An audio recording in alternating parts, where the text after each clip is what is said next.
अब यहाँ पर ये ज्योति जल रही है परमात्मा की। अब जैसे वेदों में ऐसा नहीं है कि बठबाड़ लकड़ गिर जो उसमें सुबह सुबह करें या चम्मच ठोक ठोक है।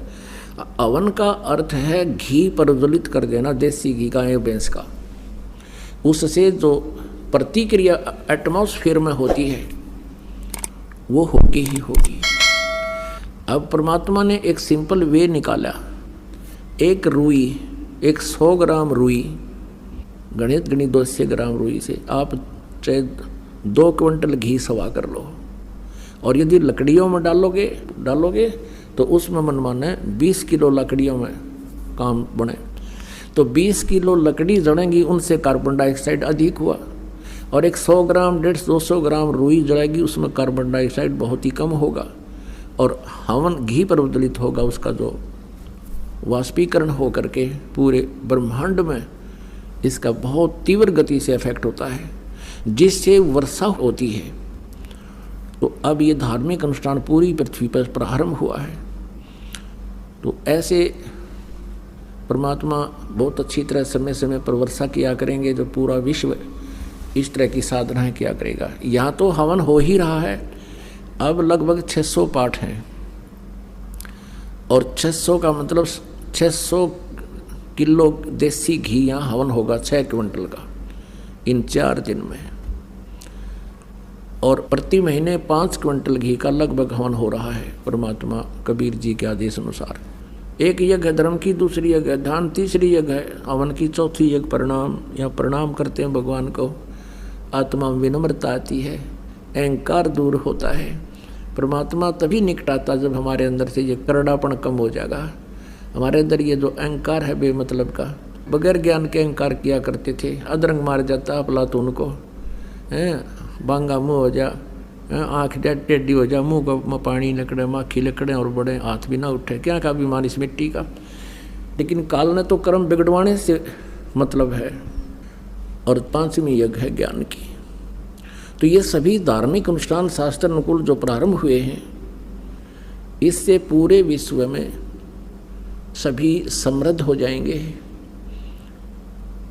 और सबसे बड़ी बीमारी जो हमारे लगी हुई है या माया जोड़न की है, एक कोठी की बजाय 2 कोठी बना लो, फिर 3 बना लूँ, छोटी कार ले ली, फिर ने सोचा 20 लाख की ले लूँ, ये बकवाद ख़त्म हो जाएंगी आपकी कति।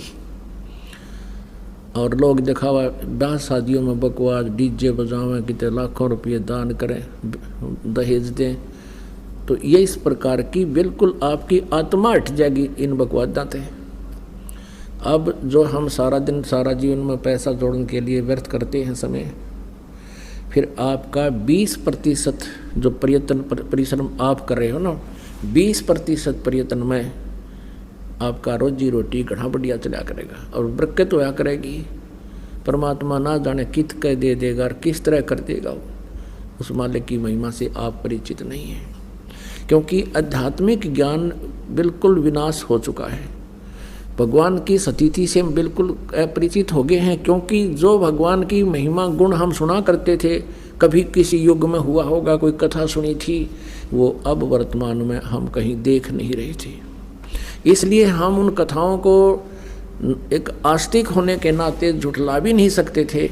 लेकिन वर्तमान में हमारे साथ ऐसी घटना जो भगवान किया करता है, जो भगवान बचाव किया करता है, वो नहीं हो रही थी। इसका कुछ दिनों परिणाम क्या निकलता है कि हम सभी नास्तिक हो जाने थे, घर में सबके घटनाएं घटने लग जाती और भगवान से दूर हो जाती। एक बार ये दास सत्संग कर रहा था, वहाँ एक बहन को ले आई कोई हमारी बंदी छोड़ की बेटी, यानी हंस भगतनी। 4-5 दिन का सत्संग था, कहीं हम कर रहे थे शहर में। तो 5वें दिन उसने नाम लिया और अपनी सारी राम कहानी बताई। उसने बताया कि जी मैं पहले बहुत आस्तिक थी, सभी जैसे भी अपने हिंदू धर्म में जो पूजाएं हैं सारी किया करती थी, और भी आसपास जो अपने इष्ट देव जैसे परंपरागत हैं, किसी का गरीबदास जी की पूजा थी, किसी का और श्याम जी की पूजा थी, कहती है सारी कराया करती थी। भगवान विष्णु, भगवान शिव और शेरा वाली माता और संतोषी माता के सबके पाठ कराया करती थी, व्रत भी करती थी। तीर्थ धाम जो भी बताए वहाँ भी मैं जाया करती थी। तो जब मेरे पुत्र का जन्म हुआ, जब पुत्र लगभग 1 या 2 वर्ष का होगा, मेरे पति की मृत्यु होगी। अब मैंने दोबारा शादी नहीं करवाई इस उद्देश्य से कि मेरे पुत्र की दुर्गति हो जाएगी और इसका जन्म नरक बन जाएगा। जैसे तैसे मजदूरी कर करा के बच्चे को बड़ा किया, पाला पोसा, और बच्चे की सुरक्षा के लिए, बच्चे के जीवन दान के लिए, उसकी दीर्घ आयु के लिए हर जगह मन्नत मान्या करती थी। एक दिन वो बच्चा +2 में पढ़ रहा था। उसने कहा माता जी मुझे मोटरसाइकिल दे दो। मोटरसाइकिल लूँगा, सभी बच्चे जाते हैं। अब मैं डरती थी कहीं मेरा बेटा दुर्घटनाग्रस्त ना हो जाए, चोट ना लग जा। मैं नहीं चाहती थी उसको मोटरसाइकिल दूँ, लेकिन वो दुखी घना हो गया। और मैं ये सोचती थी कि कहीं ये बेटा न्यू महसूस ना कर ले, आज मेरा पिताजी होता तो मुझे सब वस्तुएं मिलती और माँ मुझे ये उपलब्ध नहीं करवा रही। तो उसकी हट को देखकर मैंने इस दृष्टिकोण से सोचकर जैसे तैसे एक मोटरसाइकिल की व्यवस्था कर दी। वो अपने मित्र को साथ लेकर के प्रतिदिन अपने कॉलेज में जाता था, विद्यालय में जाता था। एक दिन बता रही थी कि मैंने खाना बनाया, बच्चे को खाना खिलाया। वो अपना मोटरसाइकिल लेकर प्रतिदिन की तरह निकल गया, अपने साथी को उसके घर से लिया, चला गया। और मैंने वो कुछ शेष 2 व्यक्तियों की रोटी थी, मैंने शेष 2-4-5 रोटी थी वो बनाई और बना के हाथ धो के मैंने नहीं सोचा था तू रोटी खा ले। खाना खाने के लिए ग्रास तोड़ा था, इतने में उसका मित्र भागा भागा आया और उसके भी हाथ से कहीं चोट लगी हुई थी, रक्त बह रहा था, उसके गोटों से कपड़े फटे हुए थे। मैं एकदम सख्ते में आ गई और पूछा बेटा क्या हो गया? उसने कहा आंटी हमारा एक्सीडेंट हो गया, बाई का चोट कहीं लगी।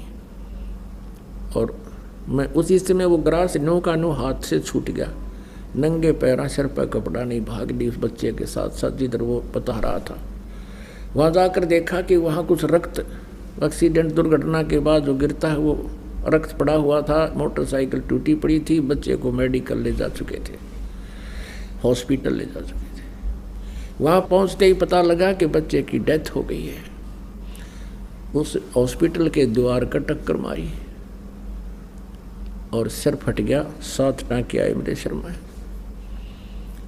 काफ़ी देर में होश आया।